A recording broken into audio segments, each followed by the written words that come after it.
ডাঙৰ সমস্যাৰ সন্মুখীন হৈছোঁ এই পৰিয়ালটি শ্ৰীমন্ত শংকৰদেৱ সংঘ দৰং জিলা শাখাৰ অন্তৰ্গত শ্ৰী শ্ৰী গোবিন্দতা আঞ্চলিক শাখাৰ অন্তৰ্গত অচ্যুতানন্দ প্ৰাথমিক শাখাই আমাক যোৱা 25 বৰ্ষৰ এপ্ৰিল মাহৰ 9 তাৰিখৰ পৰা আজিলৈকে তেওঁলোকে অসহযোগত ৰাখিছে এই পৰিয়ালটি। অৰিজিনেলি আমি সংঘৰ পৰিয়ালেই হয়, 1972 চনতে শৰণ ভজন লোৱা পৰিয়াল এই পৰিয়াল গোষ্ঠীটো।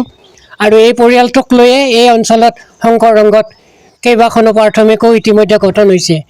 কিন্তু তেখেতসকলেও আচলতে আমাক অসহযোগ কৰাৰ কাৰণে বিভিন্ন ধৰণে দুখ প্ৰকাশ কৰিছে।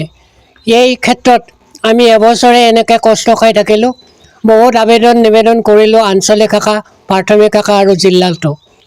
কিন্তু জিলাৰ ফালৰ পৰা কোনো নিৰ্দেশনা নাই। আনকি ৰাজ্যিক পৰ্যায়ৰ সদস্যৰ গৃহতো আমি গৈছিলোঁ।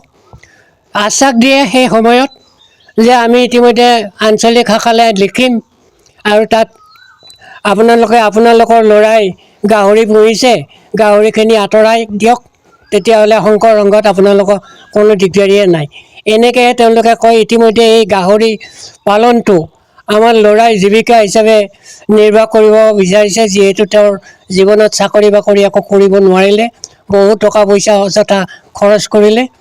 এতিয়া সেইবিলাক চাকৰি বাকৰি বাদ দি তেওঁ গৃহ কামত লাগি কেইটামান উদ্যোগ তেওঁৰ নিজৰ পৰিয়ালটোৰ পোহপালনৰ ক্ষেত্ৰত আগবাঢ়িছে, গাহৰি পালন।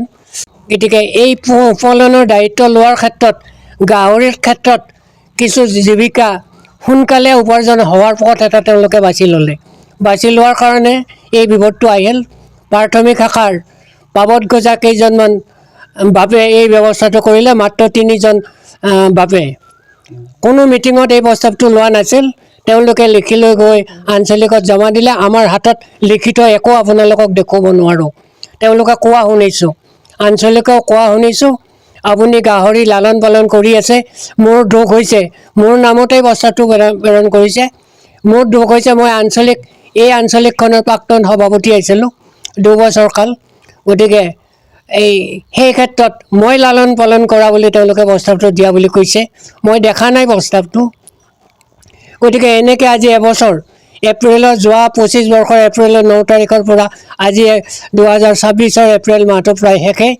গতিকে এনেকৈ আমাৰ এই পৰিয়ালটো একেবাৰে অচল অৱস্থাত ফচি আছোঁ। ওচৰে পাজৰে আমি যাব নোৱাৰোঁ।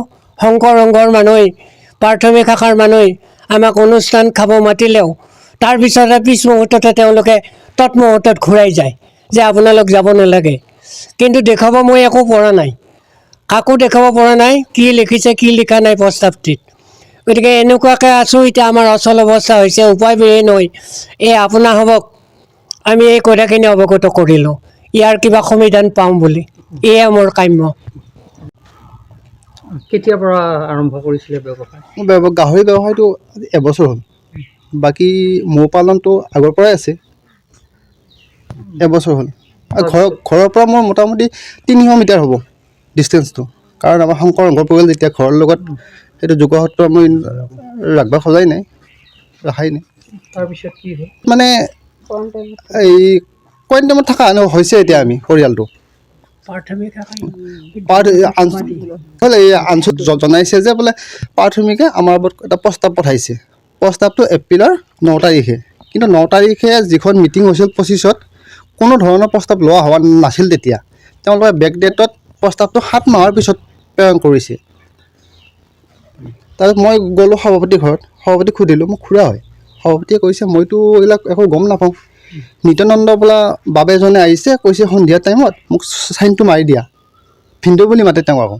ভিনদেউ মোক চাইনটো মাৰি দিয়া, মই যাই জমা দিব লাগে, সেইখিনিয়ে আৰু। দাদা এজনে তেওঁক ফোন কৰিলে, নিত্যানন্দক। তেওঁ তেতিয়া দাদাজনক কৈছে বোলে সিটো গাহৰি পুহি আছে, গতিকে সি গাহৰিৰ লগত থাকিব লাগিব, তাতে গাহৰিৰ লগত একেলগে, তেতিয়া পৰিয়ালটো হেৰি হ'ব, মানে উঠা বহা কৰিব পাৰিব। এদিনাখন প্ৰাথমিকত মিটিং হ'ল।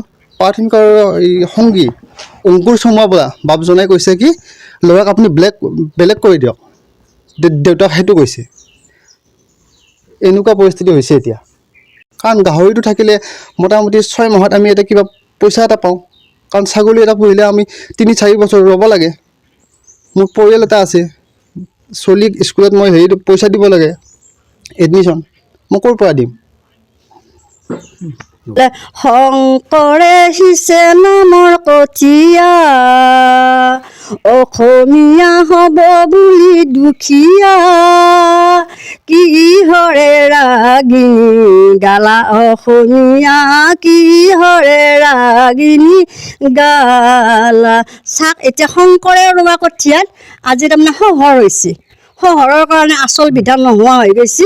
আমিও আমাৰো সেইটো বিলাইত পইছে, পাবত গজা ভকতে আমাক লুটি ঘটি কৰিছে। সেইকাৰণে ইয়াৰে উপায়টো আমি আপোনালোকৰ জৰিয়তে সমাধান বিচাৰিছোঁ। সেয়াই।